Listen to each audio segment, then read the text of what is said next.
अॼु जो विलाप सिंधी सकाफ़त जे ॾिहाड़े ते आहे। मां दाइम बलोच मुंहिंजे साम्हूं आहियां, मुखातिब आहियां। विलाप अॼु पूरो विलाप मुंहिंजे यूट्यूब ते हूंदो। अॼु असांजो सिंधी अजरक डे आहे ऐं ॾिहाड़ो आहे ऐं सिंधी भाइरनि खे मुंहिंजे नातीस दाइम जे तरफ़ां जेके बि मुंहिंजा सिंधी भाइर आहिनि दुनिया जे कुंड पुरछ में, जंहिंमें अमेरिका हुजे, लंडन हुजे, यूके हुजे, यूनियन हुजे, इंडिया हुजे या दुबई हुजे या असांजा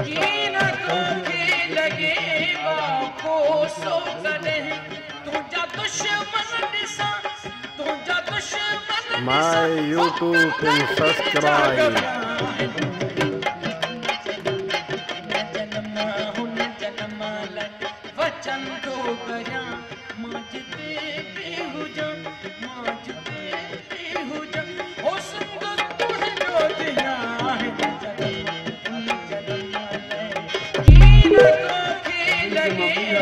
वरी दिल जे गाराइण सां मुबारकबाद ॾियां थो। हिकिड़ो नंढड़ो मैसेज आहे सिंध अवाम लाइ। यार मां अर्ज़ु कयां थो, बाहूं ॿुधां थो तव्हांखे, नंढड़नि ॻाल्हियुनि ते न विढ़ंदा कयो, सिंध जो अमन बर्बाद न कंदा कयो, थोरनि ॻाल्हियुनि ते न विढ़ंदा कयो। संगावती तकरार थियनि था उन्हनि ते, थोरनि ॻाल्हियुनि ते बंदूक न खणंदा कयो। असांजे सिंध जो सकाफ़त ही कुहाड़ी आहे, ही टोपी आहे, प्यार आहे, मोहबत आहे, कुर्ब आहे। इहे असांजे सिंध जा कल्चर आहिनि, इन्हनि सां मोहबत आहे। बाक़ी बंदूकनि सां असांजो छा वञे। ॿारनि खे तालीम ॾियो, स्कूल आबाद कयो, वॾनि जो पाबंदी कयो, अदब कयो, एतिराम कयो वॾनि जो।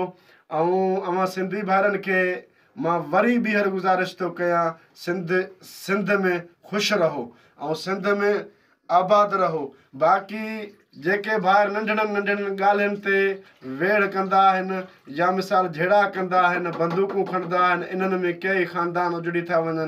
इन्हनि भाइरनि खे मां ॿीहर हथु वधां थो, थोरनि ॻाल्हियुनि ते बंदूकूं न खणंदा कयो। इहे मसइला वेही बि हल थींदा रहंदा आहिनि। मुंहिंजो सुहिणी सिंध हमेशह आबाद रहे, हमेशह गुल वांगुरु टिड़ंदो रहे। मां हमेशह दुआऊं घुरंदो आहियां, मुंहिंजी सिंध आबाद रहे। ऐं ॿियो इहो मैसेज, पंहिंजा जेके कामरेड शहीद थियल आहिनि पंहिंजे सिंध वतन लाइ, उन्हनि खे बि यादि कंदा हलो। सदाईं ख़ुशि रहो। हीउ मुंहिंजो हिकिड़ो नंढड़ो यूट्यूब आहे, उन ते विलाक ईंदो। सिंधी भाइरनि लाइ अॼु मां कोशिशि कयो आहे, मतिलबु जेके बि मुंहिंजे ज़हन में लफ़्ज़ आया सिंधी भाइरनि खे मुबारक ॾींदुसि। जेके बि मूंखे ॿुधंदड़ आहिनि या ॿुधनि पिया था, मुंहिंजे वीडियो खे शेयर कंदा, लाइक कंदा ऐं मुंहिंजे यूट्यूब चैनल खे सब्सक्राइब कंदा। हीअ असांजे सिंधी जो सकाफ़त आहे। कुहाड़ी, टोपी, रिली, अजरक, इहे असांजा सभु सुञाणप जा निशान आहिनि। जेके बि भाइर ॾिसनि था, ॿुधनि था, सभिनि खे दिलि जे गहराइनि सां सकाफ़त ॾिहाड़ो मुबारक। जुड़ी था वञनि। हाणे माचको में 40 या 42 ॼणा ॾिस विया आहिनि। उन्हनि में छा फ़ाइदो मिलियो? कुझु बि न थियो। इहो ॻाल्हियुनि जे ज़रिए बि मसइला हल थी था सघनि। ऐं पंहिंजे अॼु जे ॾिहाड़े सां जो सकाफ़त जो ॾिहाड़ो आहे, इन में पंहिंजा जेके शहीद थियल आहिनि उन्हनि खे बि यादि कंदा हलो।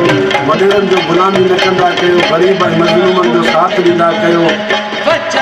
अॼु जो इहो बि मां तव्हांखे ॿुधायां थो, पंहिंजा ॿार पढ़ायो, स्कूल आबाद कयो। तालीम सां सभु कुझु आहे, तालीम में ई सभु कुझु आहे। तालीम सां इंसानु अॻिते वधंदो आहे। ऐं सभिनि भाइरनि खे मां पुरज़ोर अपील कयां थो, पंहिंजा ॿार पढ़ायो। पढ़ाई खां सवाइ कुझु कोन्हे, तालीम खां सवाइ कुझु कोन्हे। वॾेरनि जी गुलामी छॾो, हरू हिकिड़ो वॾेरनि जो वञी चमचेगिरी कयो था, वक़्तु बर्बादु कयो था। उन्हनि माण्हुनि जो वेलो नथो रहे। असांजो सिंध धरती अमन जी धरती आहे, सूफ़ी धरती आहे, वलीहनि जो धरती आहे। साल ख़ुशि रहो। मुंहिंजूं दुआऊं तव्हां सां आहिनि। जेके बि मुंहिंजे ज़हन में लफ़्ज़ आया, मां सिंधी भाइरनि खे मां पेश कया अथमि। छो सिंधी में गिरफ़्त मुंहिंजो मज़बूत एतिरो न आहे, पर पोइ बि मां सिंधी भाइरनि सां गॾु आहियां। उन जे सकाफ़त ॾिहाड़े सां मां गॾु आहियां। मां उन्हनि जे ख़ुशियुनि में ख़ुशि आहियां। अल्लाह सिंध खे आबाद रखे ऐं तव्हां क़यामत आबाद रखे। ऐं मुंहिंजा भाइरो, वधक मां छा चई थो सघां, तव्हां पाण ॾिसो था हींअर सोशल मीडिया जो दौर विलास में हम दोस्तन संवरी गदुदा से पंजे दान बलोच के नींदा इजाजत के मिला में खादिम हुसैन के नींदा इजाजत। अल्लाह हाफिज, अल्लाह नेगहबान।